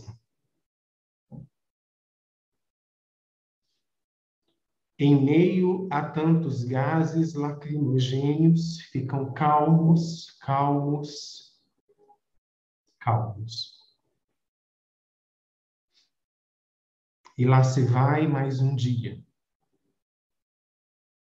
E basta contar com o passo,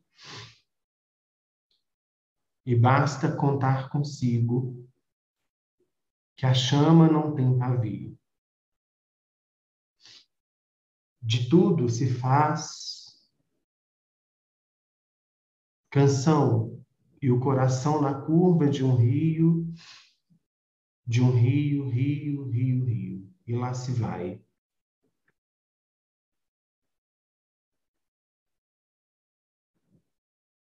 Um rio de asfalto e gente.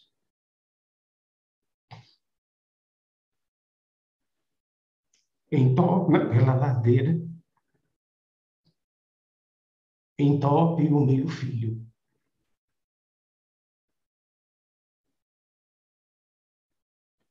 Esquina mais de 1 milhão. Quero ver, então, gente, gente.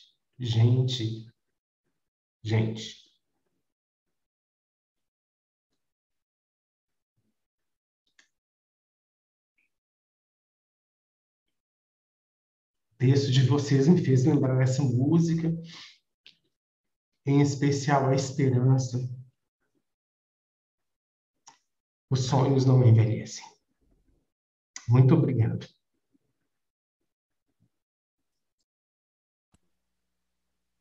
Nossa, emocionante sua lembrança também. Muito obrigado, Ricardo. Muito obrigada. Muito obrigado mesmo. Zilda, quer falar? Muito obrigada, Ricardo. Eu quero falar sim. Primeiro, para cumprimentá-los por esse trabalho tão rico. Ainda bem que ele está sendo gravado para que ele possa ser difundido e outras pessoas possam ter acesso a ele. Os colegas do Fórum do Campo Lacaniano de Belo Horizonte estão de parabéns pelo trabalho que vem fazendo, sustentando aqui. Então, quero registrar isso. Quero agradecer ao Ricardo, que acaba de trazer essa contribuição maravilhosa, porque a gente percebe. Interessante, porque o que eu ia falar tem um pouco a ver com o ato que ele sustentou aqui agora. Tudo que eu escutei de vocês, mostrando a questão, eu acho que mostra a política da psicanálise.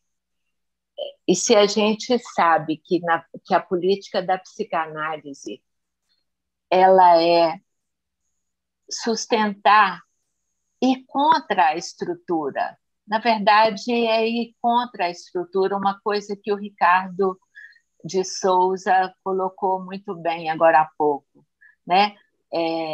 E que a Bárbara também colocou, que a estrutura é líder, a busca pelo líder, a estrutura é a possibilidade da gente fazer as coisas por aí.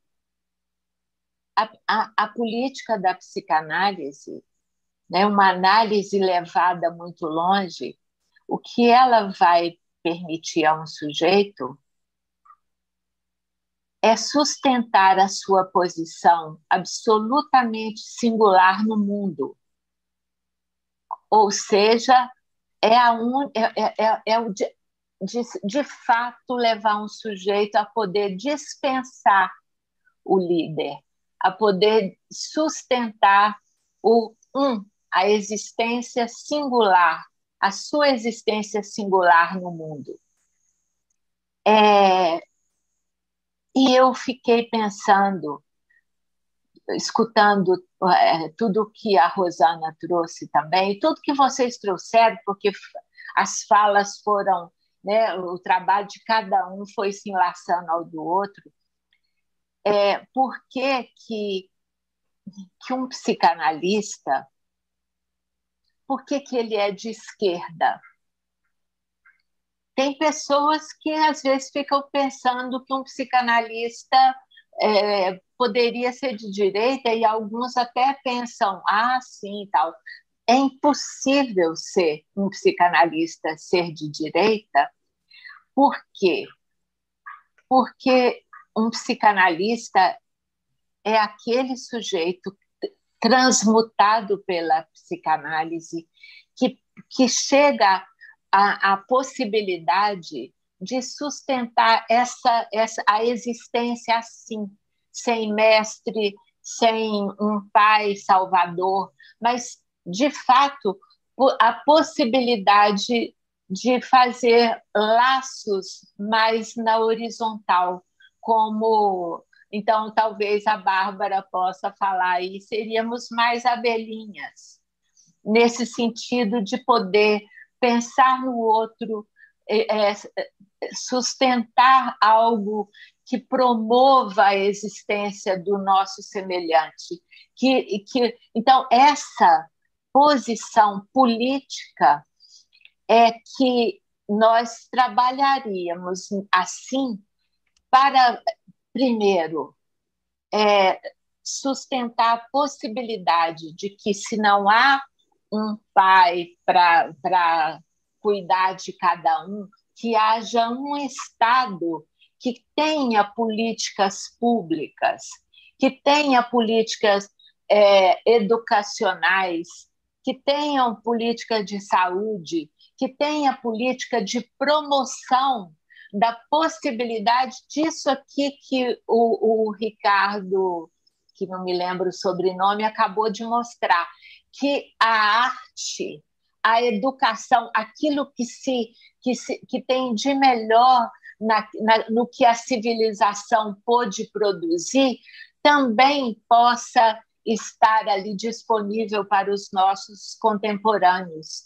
porque isso promove a desalienação, isso promove a saúde, isso promove o bem-estar, isso promove a possibilidade de ter alegria com a própria existência aqui, hoje, aqui e agora. Então, eu estou muito contente de escutar o trabalho de vocês e de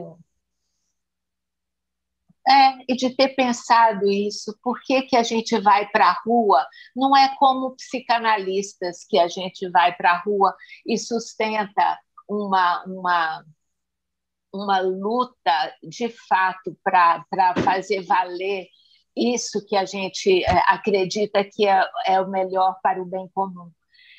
A gente faz isso por saber que aí é uma saída para cada um cidadão que, como o Lacan diz, essa ralé social, né? Essa galé, esse que é deixado de lado.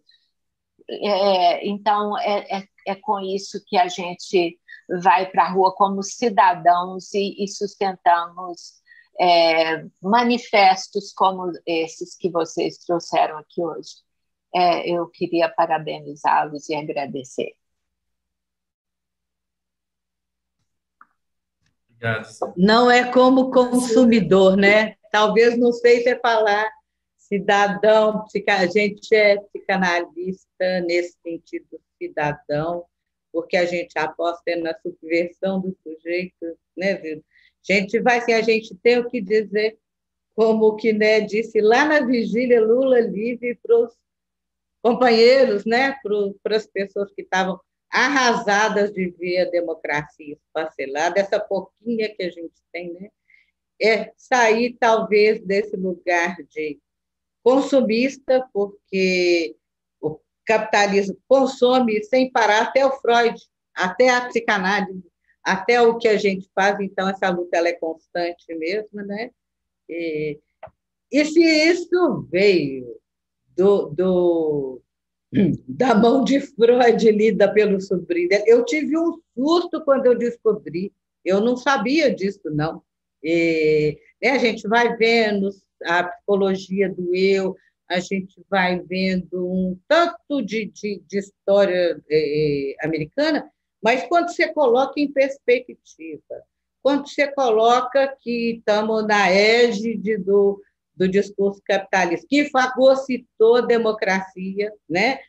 E o Bernays ajudou, né, fazendo uma democracia alienante com a obra de Freud, um susto, né? E depois nem isso, porque o discurso vai caminhando, e agora estamos na situação que, se surgiu com esse aporte, é com esse que a gente tem também o que dizer e como contribuir, né? Uhum. Temos que ir para a rua e para a polis, porque a gente é de esquerda. Disso que está aí. Adorei isso. Eu queria fazer um comentário também em torno do que a Zilda falou, né, sobre a análise, né, uma análise levada às maiores e mais profundas consequências possíveis, né, dela emerge uma singularidade, uma possibilidade do existir no mundo, né, e eu acho, Zilda, que assim, se enlaça ao seu comentário, né, dessa destituição de uma certa expectativa de um outro que iria dar conta e a quem se endereça uma demanda que, obviamente, ela só se torna mais e mais e mais contundente. Eu acho que quando um sujeito dá conta de existir no mundo, aí ele percebe que o que nós temos é um ao outro, não é? E que cabe a nós a responsabilidade ética até mesmo para que o mundo exista, não é? Eu acho que a gente está num ponto da história planetária onde isso me parece de máxima contundência. Como disse o Emicida, tudo que nós tem é nós. Tudo que nós tem é nós, é por aí.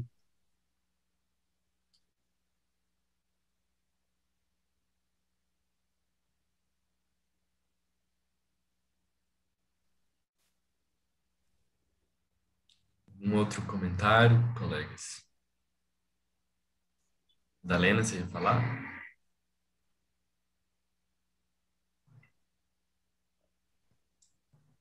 Quem quer mais fazer uma pergunta, comentário? Vou dar uma olhada aqui no chat se tem alguma coisa.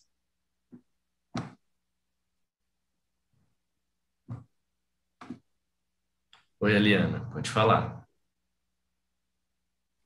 Eu gostaria de parabenizar o evento, que eu achei riquíssimo, com várias contribuições muito interessantes que vão dar o que pensar, né? Nós temos aí um ano difícil, que nós estamos convidados a pensar o nosso futuro, né? Acho que alguém aí falou da colonização, eu acho que nós sofremos até hoje o efeito dessa colonização, e nós sempre achamos que o de fora é melhor do que o de dentro, que alguém vai cuidar de nós. A América Latina inteira espera um pai salvador que não virá. Então, eu sou muito favorável a essa ideia da gente fazer por nós mesmos. E queria levantar aqui um parabéns especial para a Bárbara, porque ela vem mantendo o Fórum Mineiro, né? Eu sei que ela participa sempre, ela e as outras pessoas também, mas aqui eu acho que vou congregar na figura dela, porque isso é uma coisa muito interessante. O Círculo Psicanalítico de Minas Gerais pertence a uma federação nacional, e nós vimos, quando eles souberam que tinha esse Fórum Mineiro, todo mundo ficou assim, muito satisfeito e com vontade de ter também nos vários estados. Minas Gerais tem uma quantidade de instituições psicanalíticas, e essa comunidade inteira que trabalha junto tem um valor especial. Então, eu queria dizer aqui que, quando a gente falou para os outros estados, isso foi tido como um exemplo a ser conquistado. E nós já temos há tanto tempo que eu acho que é um feito manter essa vinculação entre todas as instituições e ter uma voz ativa, né? E mostrar que os psicanalistas também podem ter um peso social, não só individual, mas social. porque eu acho que isso é da maior importância como uma saída para a nossa vida, como foi falado aí pelo último comentário do Ricardo, né? E então era isso que eu queria dizer, muito satisfeita de ter ficado essa manhã com vocês. Obrigada. Obrigado. Obrigada também, Eliane. Maravilha sua presença, sempre muito, muito importante sua participação. Contamos com você.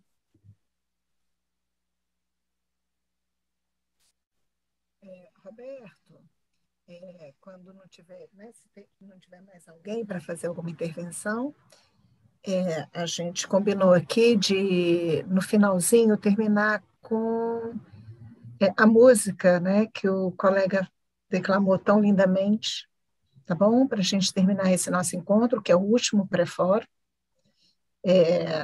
Né, nós já combinamos isso, e aí, quando for possível, quando já não tiver mais intervenção, até estou falando isso antes de terminar, né? A gente já está quase terminando o horário, para lembrar isso, tá bom?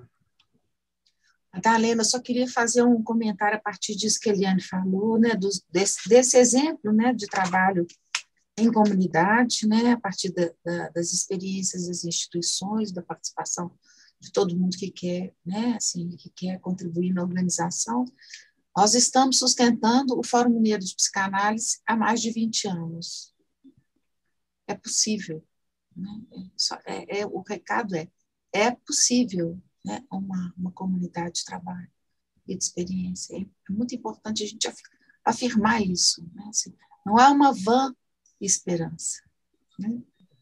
É possível. Inclusive, Bárbara, ontem a gente comentou, anteontem, né, na nossa oficina, porque é uma oficina que tem muitos jovens, né? Muitos jovens se estão aproximando do campo lacaniano, e a gente comentou sobre isso, sobre a importância do Fórum Mineiro e toda a trajetória, né, que ele tem, e a importância para Minas, né, por congregar e agregar tantas instituições, escolas, como para o Brasil, né, como a Eliana está trazendo aí, o interesse de outros lugares também seguirem, né, adiante aí com essa... Fazerem algo semelhante, né? Isso é tão fundamental, né, Madalena, porque recentemente eu vi uma entrevista do Badiou, não sei se vocês viram, de 2019, uma entrevista maravilhosa.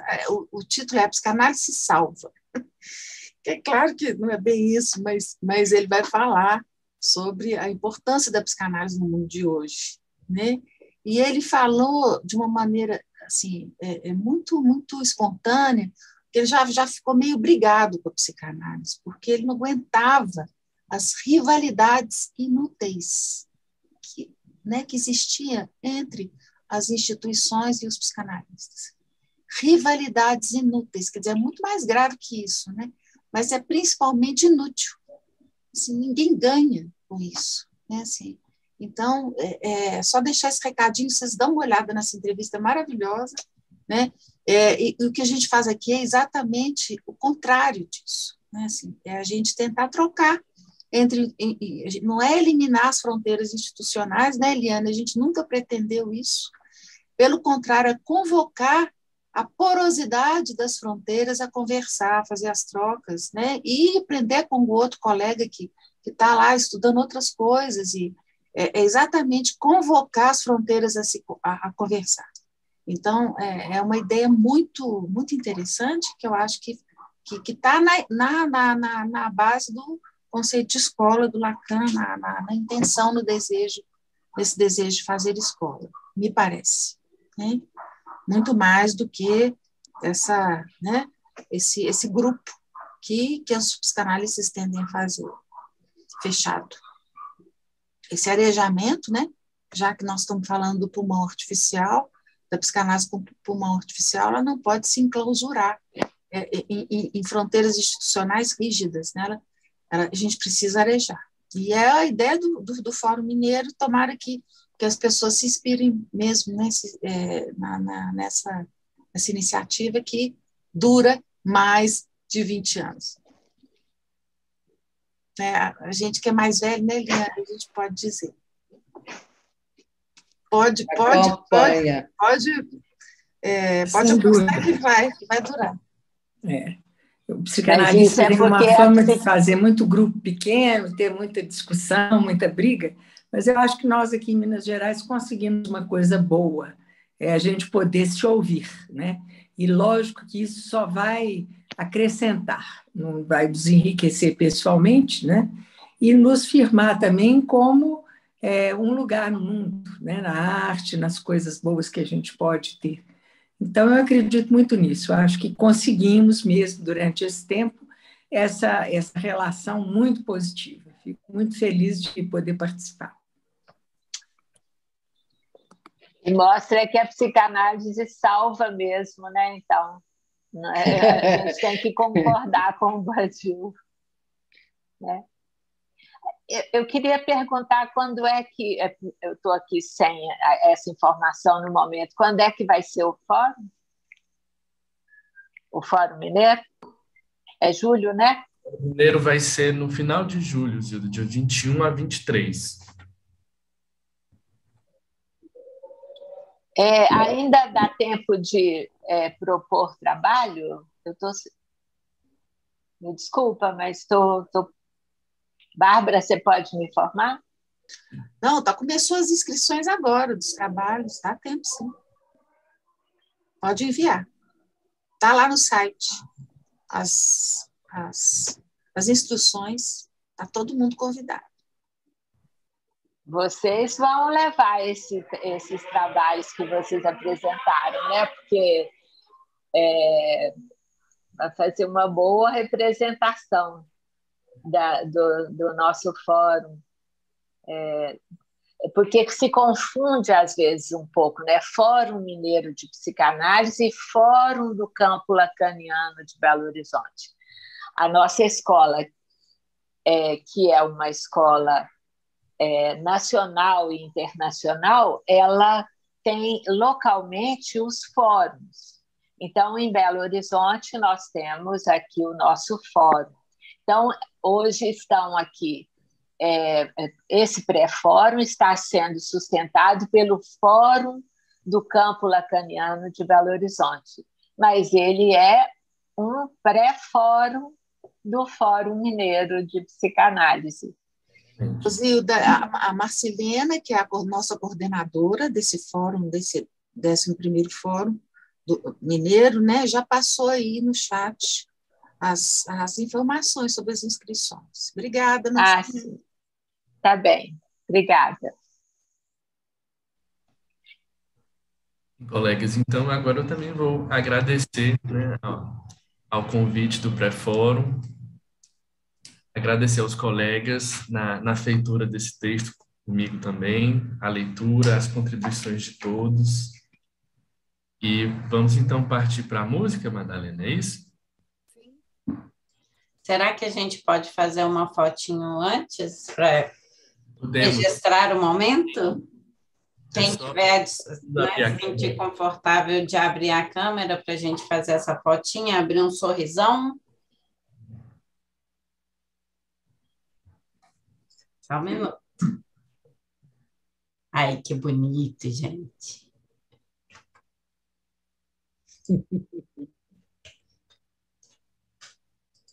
Deixa eu só tirar da outra tela também.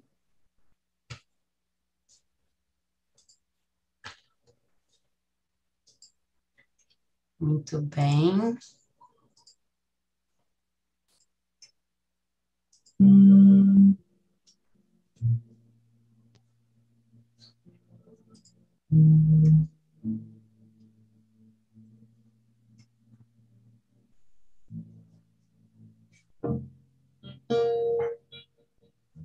E a gente pode cantar junto, né?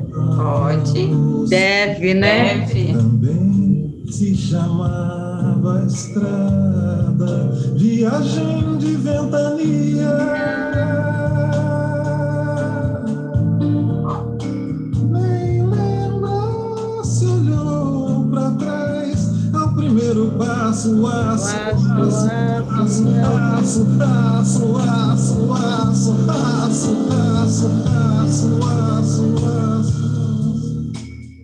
porque se chamavam homens, também se chamavam sonhos, e sonhos não envelhecem.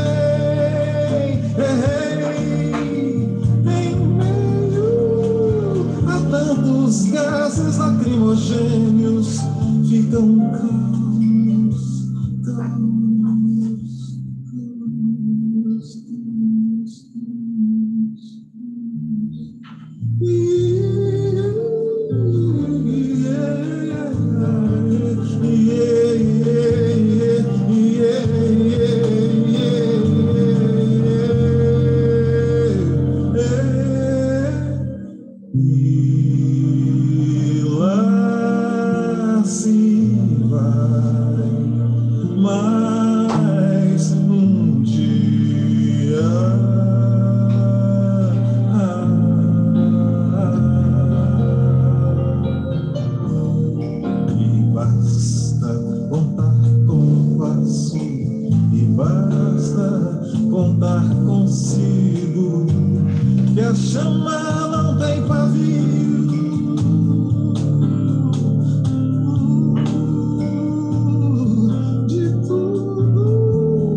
Parabéns, gente. Mais um dia. Maravilha.